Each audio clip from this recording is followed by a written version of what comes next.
यह जो सृष्टि है ये न के न प्रकारेण भगवान तक पहुँचने के आह्वानक बने।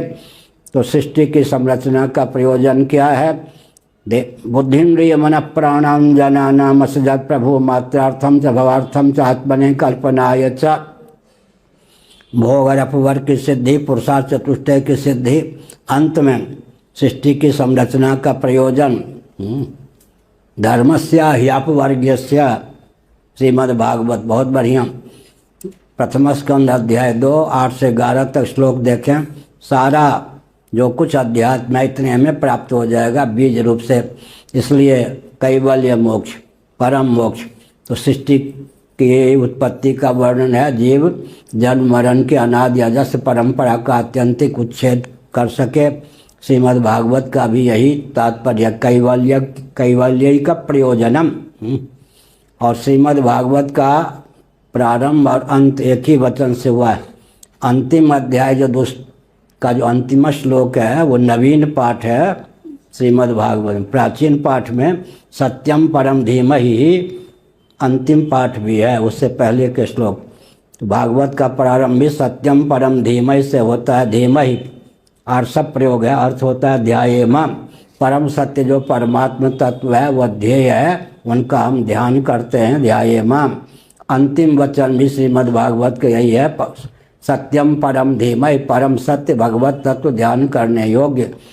तो गीता भागवत का सारांश क्या हुआ? वेद्यम वास्तव वस्त्र वस्तु शिवदम तात्पर्योन्मूलनम और निगम कल्प तरोर्गलितम फलम। तीनों श्लोकों को मिला दें तो क्या अर्थ हुआ? भगवान ही ज्ञेय हैं, ध्येय हैं, यही ना। पान करने योग्य पिबत भागवतम रसमालयम मुहुरहो। ज्ञेय ध्येय पेय सब भगवान ही हैं। पेय माने निरावरण कर्ण पूर्णों से भगवत रस का श्रवण करें, ज्ञान प्राप्त करें तो भगवान का, ध्यान करें तो भगवान का, पान करें तो रसस्वादन करें तो निरावरण कर्ण पूर्णों से भगवत तत्व को सुने। भगवदर्थ ही उठाया था कि व्यवहार के लिए नहीं है, परमार्थ की सिद्धि के लिए है। सनातन धर्म में कोई भी व्यवहार के लिए है ही नहीं। कैसे जी? स्नान करते हैं हम क्यों? भगवान को स्नान कराने की पात्रता अर्जित करने के लिए। भगवान को भोग लगे इसलिए भोजन बनता है। भगवान को भोग लगाकर भोजन करते हैं। भगवान को शयन करा करके शयन करते हैं। एक भी चेष्टा सनातन धर्म में पृथक है क्या? तदर्थे खिल चेष्टितम।